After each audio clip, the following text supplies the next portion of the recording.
Olá, espero que você esteja bem, gozando de boa saúde e rezando pelo fim dessa pandemia.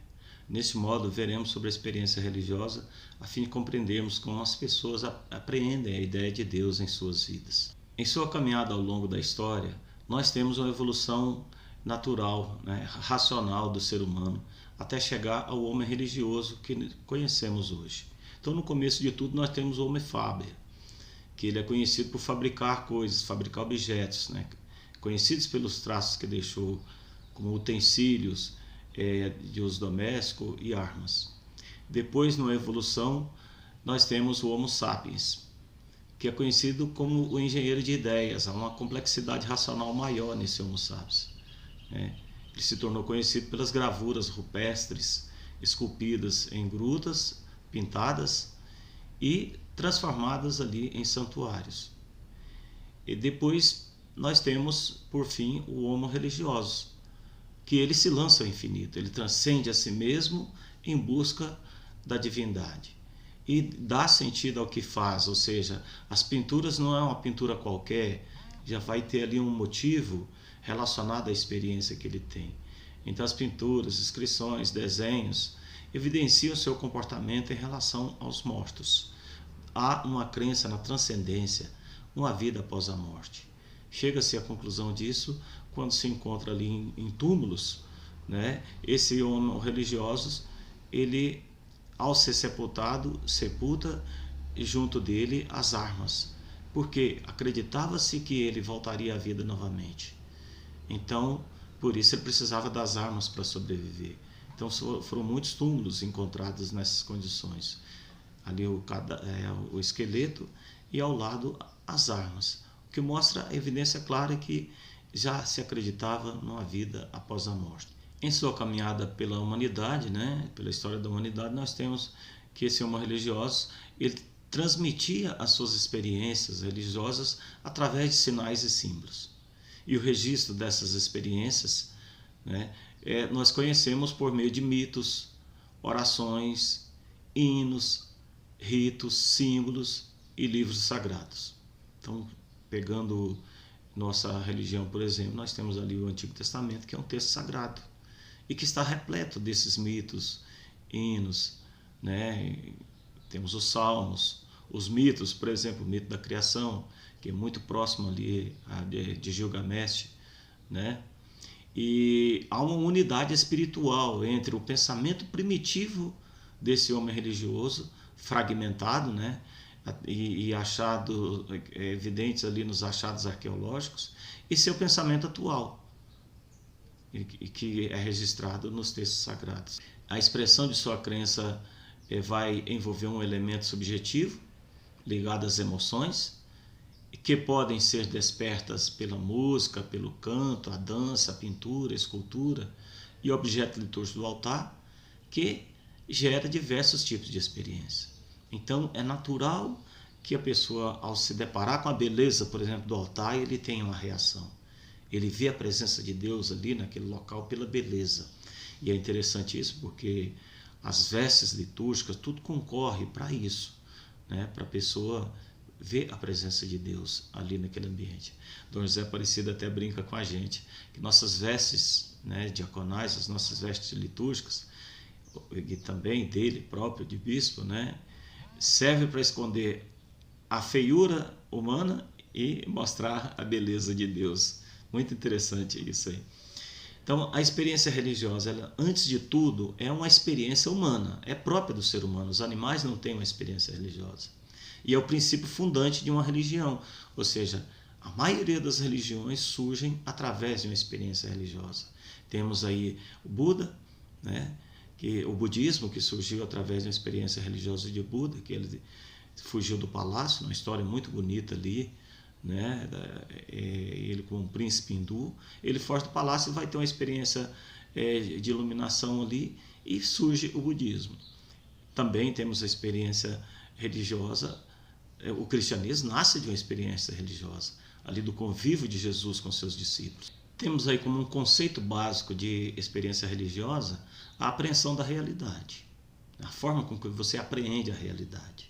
Liga-se à forma de sentir né? É tocado pelo sentimento, pela emoção, conhecer e fazer do sujeito. Então, o conhecer, você toma conhecimento daquela experiência e aquela experiência vai te lançar a uma ação. E nós temos um termo alemão, né, Erlebnis, que deriva de Leben, ou seja, vida, e que vai descrever a experiência religiosa como algo fundo, algo muito profundo ali no ser humano, vivenciado desde dentro e dotado de um sentido ou valor evidente em si para o sujeito. Ou seja, para ser uma experiência religiosa tem que ter algum valor para a pessoa. Então não é uma experiência qualquer, tipo labor prático, né? Porque você trabalha, mas você não pode dizer que aquilo ali é uma experiência religiosa. E às vezes você faz as coisas mecanicamente, sem envolver o intelecto. Um exemplo desse conceito de Erlebnis, né, de experiência religiosa. Uma pessoa que participa pela primeira vez de uma cerimônia religiosa impactante. Hoje nós vimos, né, nessa sociedade do espetáculo, em que a fé se dá de forma espetacularizada, o culto ali, uma missa, por exemplo, da renovação carismática, com aquela ambientação que tem, aquele som bem repetitivo ali, um som mais forte, a música de impacto, né, músicas com um cunho sentimental muito grande, as pregações sempre repetitivas ali, a pessoa vai cantar um salmo, canta várias vezes o salmo com a comunidade, envolvendo ali as pessoas. Então a pessoa tem um arrebatamento e pode, né, sentir esse impacto ali e ter uma experiência religiosa.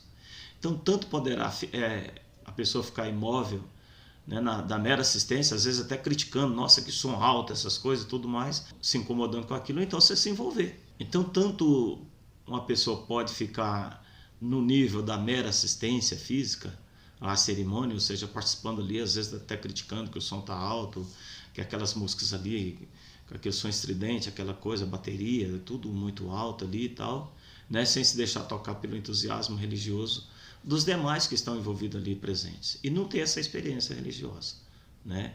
Então, também poderá ser inteiramente tomado pela efervescência religiosa, aquela atmosfera ser tomada por aquele clima, aquela ambientação que se cria. Então, na primeira hipótese, a pessoa terá apenas presenciado de fora, ou seja, ele assistiu à missa, né? Daquilo, apenas assistindo aquilo que o grupo religioso, de modo geral, experimenta.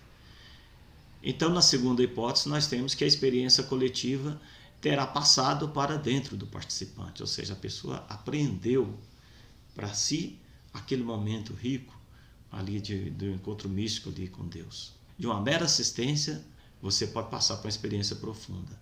É a mesma coisa de quem vai ali em Aparecida. Quem vai ali apenas para fazer um turismo religioso, vai passar por aquela imagem pequenininha ali, vai até se perguntar por que essa imagem pequena e por que negra, principalmente se a pessoa for racista. Mas alguém pode chegar ali perante aquela imagem pequena, nossa, e ser tomada, arrebatada ali por aquela imagem, cair de joelhos, rezar e tudo. Para entendermos melhor sobre a experiência religiosa, nós vamos procurar ver como é que se dá a experiência humana. Então nós temos a experiência humana em duas dimensões, intersubjetiva e subjetiva. Intersubjetiva, assim como o próprio nome indica, né, são várias, eu me relaciono com outras subjetividades. O ser humano não é uma ilha, ele não foi criado para ficar ali fechado em si mesmo. Ele tem que se abrir para o outro. Então, ele se abre para o mundo, se relaciona com o mundo, com o outro e com a sociedade em seus diversos níveis, né? Várias esferas ali da sociedade. E, subjetivamente, né, em nível individual, essa experiência humana, ela liga-se a desejos, a projetos, a realizações, a frustrações, né, a fragmentação própria, né, o sentimento de pequenez do ser humano, né? Então, é o objeto fundante da existência humana, que leva a pessoa a realizar um projeto construído por si mesmo. Só que quando ele, é claro, é evidente, quando ele está realizando o projeto, isso dá em nível de intersubjetividade. A experiência humana, né, ela vai oscilar entre esse relacionar-se com o mundo, relacionar-se com o outro e com a sociedade, e relacionar-se consigo mesmo. Então o viver humano ele está sempre oscilando entre aquilo que eu tenho dentro de mim e aquilo que eu expresso no mundo, né?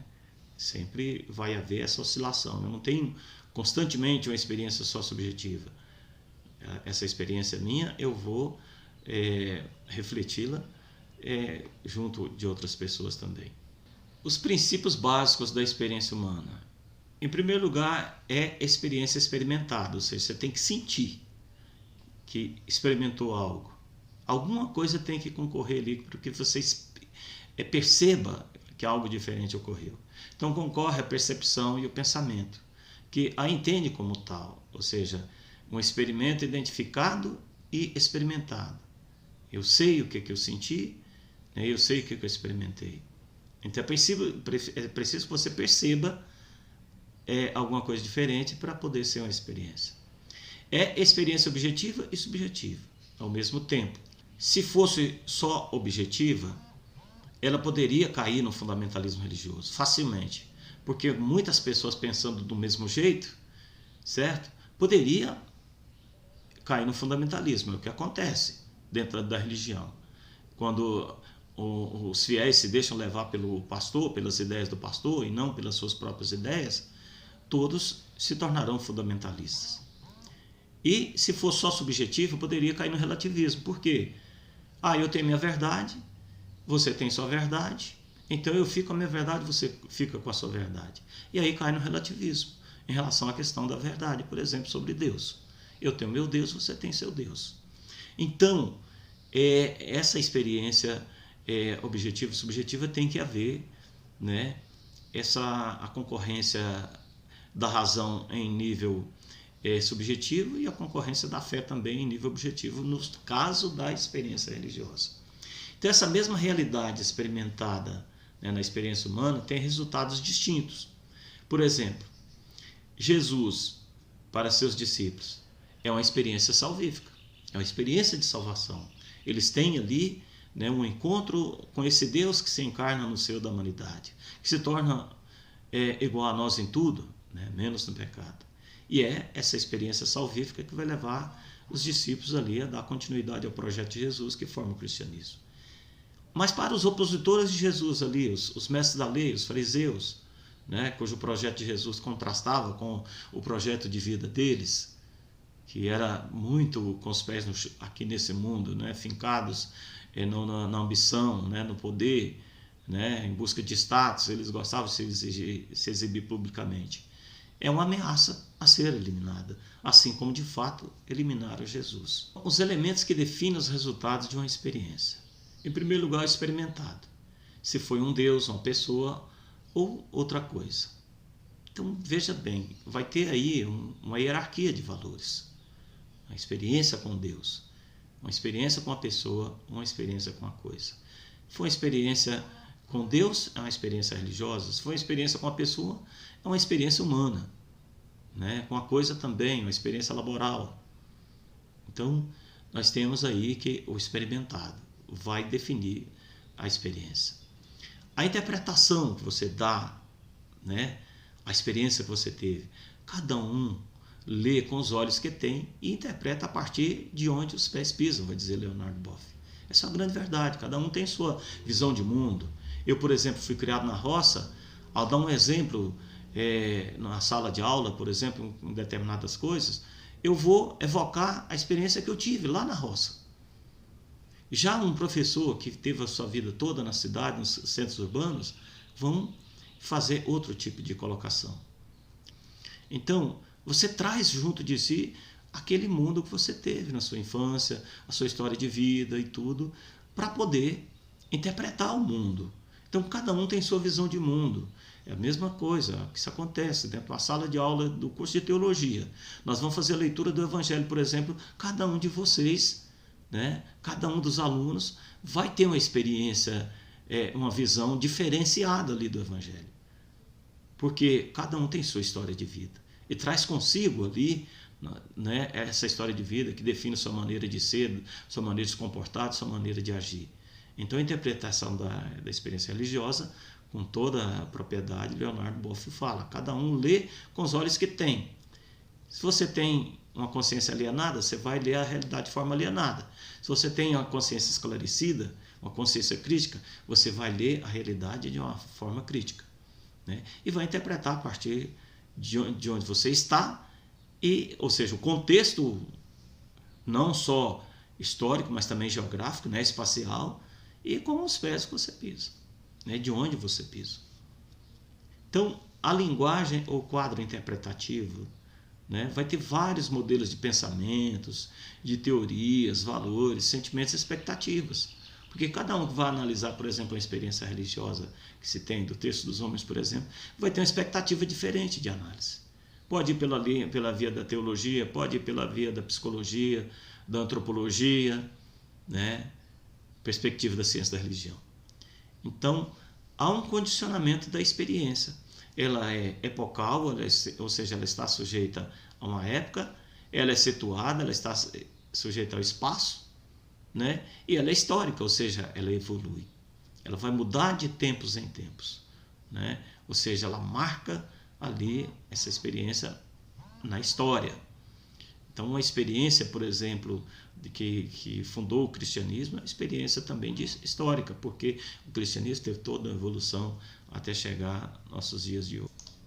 Na realização do projeto humano, há uma dupla consciência. Em primeiro lugar, das necessidades específicas para a vida. Isso tudo nós estamos falando da experiência. E essas necessidades são 3 ordens: físicas, psíquicas e socioculturais. Necessidade física: eu preciso de comer, porque se eu não alimentar, eu morro. Eu preciso me vestir, porque de acordo com o senso comum na sociedade, as pessoas têm que se vestir. Eu não posso andar nu na rua. Eu preciso de uma casa para morar. Eu preciso ter saúde. São necessidades básicas do ser humano, né?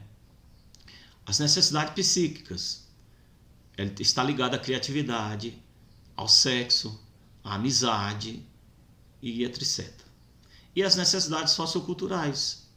Para viver numa sociedade eu preciso de trabalhar, porque se eu não trabalhar eu sou um vagabundo, né? Eu tenho que produzir alguma coisa em prol do bem comum, ou seja, para a sociedade. Então, o trabalho é uma dessas necessidades. A arte, que é uma forma que você vai projetar as experiências que você tem através da arte, né? Então, são necessidades socioculturais, ou seja, eu externar aquilo que os meus projetos de vida e tudo em forma de arte, né? Seja ela numa pintura, seja numa escultura, seja na construção de um texto, qualquer coisa nesse sentido. Então, nós temos ordens físicas, psíquicas e socioculturais, que são as necessidades da vida humana. Mas nós temos as limitações também para a vida. Somos seres fragmentados, nós não somos seres completos. A nossa completude está em Deus. Então, enquanto nós não temos assim um encontro definitivo com Deus, somos seres fragmentados.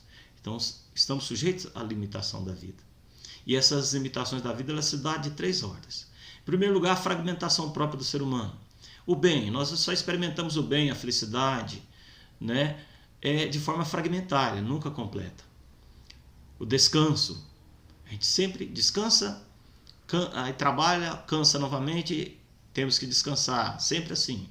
O dinheiro, a experiência do dinheiro, por exemplo, ninguém se sente completo com aquilo que tem, com o que tem. Há uma sede de ter mais. A pessoa que é rica, por exemplo, né, essas pessoas que vivem da riqueza, que idolatram a riqueza, elas nunca estão satisfeitas com o que têm. Por isso, nesse tempo de pandemia, a pessoa com tanta facilidade se inscreve ali naquela ajuda que o governo está dando para aquelas pessoas que, de fato, não têm o que comer, de fato, não têm trabalho, está desempregada.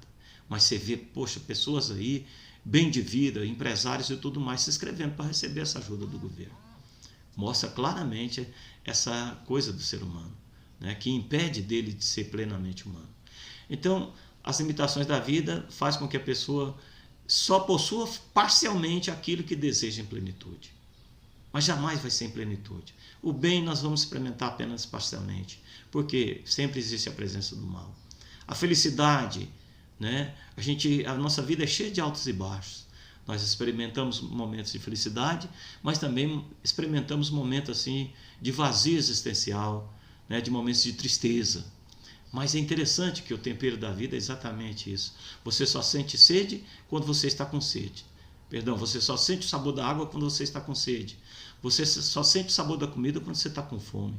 Você só sente o valor da felicidade quando você teve um momento de tristeza. Então, a experiência, a questão da finitude. Todas as coisas têm seus limites, né? Inclusive a vida. Nós nos deparamos que a vida tem um fim. Tudo tem um caráter transitório e tende a esgotar-se. Ou seja, o próprio envelhecimento natural do ser humano, né? Vai chegando um ponto que você se rende, você não dá conta de fazer mais nada. Aí você muitas vezes passa até a vegetar e não vive. Quantas pessoas chegam ao final da vida aí com mal de Alzheimer, com Parkinson, com uma série de doenças, né? Mas nos descobrimos que somos seres finitos. Isso é uma limitação para uma vida plena.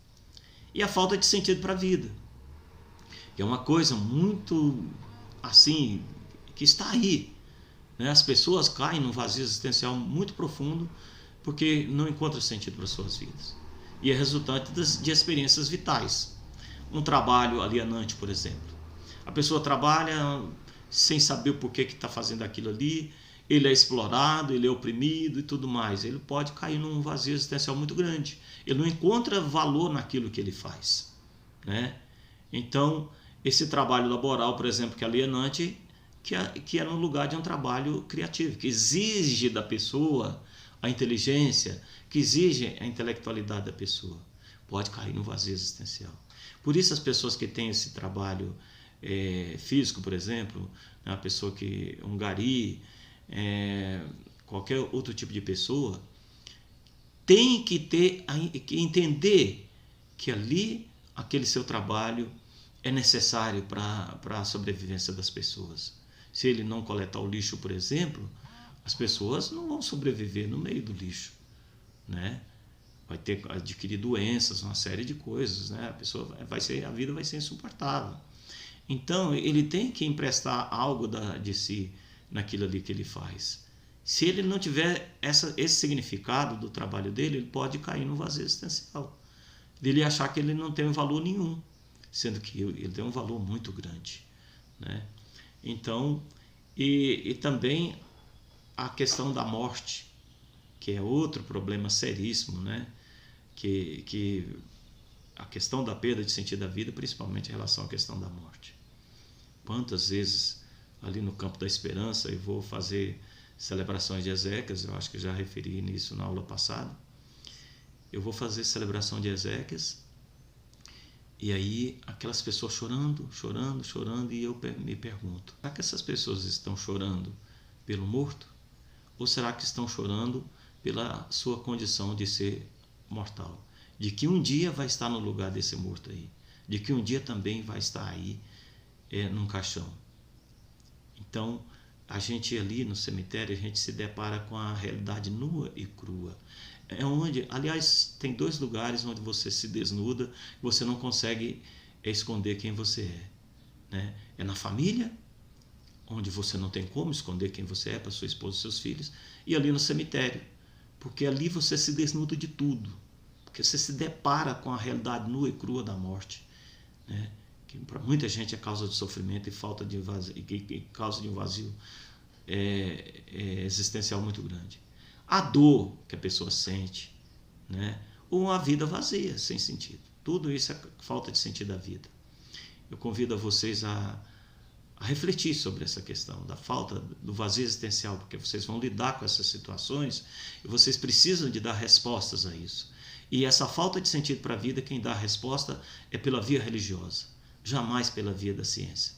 A ciência, por mais que procure, a própria psicologia, a psiquiatria, não consegue dar sentido à vida das pessoas, porque somente Deus é o sentido pleno para a vida das pessoas. Há uma tensão dialética entre o desejo e sua realização, que, como nunca é plena, engendra um novo desejo e uma nova tensão. O ser humano é, na realidade, menos do que deseja ser, mas é sempre no desejo, né, um mais que não chega a se concretizar por inteiro. Vai dizer o croata, né, um argentino que escreve sobre a questão da experiência religiosa. Muito interessante isso aqui. Você nunca se sente realizado. A pessoa que emprega a sua vida para para a riqueza, por exemplo, nunca vai se realizar com o que tem, né? E a pessoa que quer ser feliz dentro do lar e tudo, dificilmente ele vai ter sempre, constantemente, a felicidade. Vem a dor, vem uma pessoa, um filho doente, a esposa doente, interrompe aquela felicidade. Mesmo que ele seja uma pessoa assim, muito ligada à religião e tudo, ele vai ter esses momentos de tensão, né? Então sempre eu estou desejando ser uma coisa e nunca consigo desejar aquilo. Mas é nesse desejo de ser mais, né, é que eu vou sempre estar ali, né, fazendo alguma coisa e tudo para superar a minha fragmentação, né, para me realizar por inteiro. Mas o que lança o homem sempre à busca é exatamente esse desejo de ser mais. Quando isso se dá no nível de ser mais humano, é muito bom. Mas quando se dá no nível, por exemplo, de ser mais rico, ou seja, uma pessoa que se apega aos bens materiais, ele quer ser mais rico. Se ele apega a si mesmo, ele quer ser mais bonito.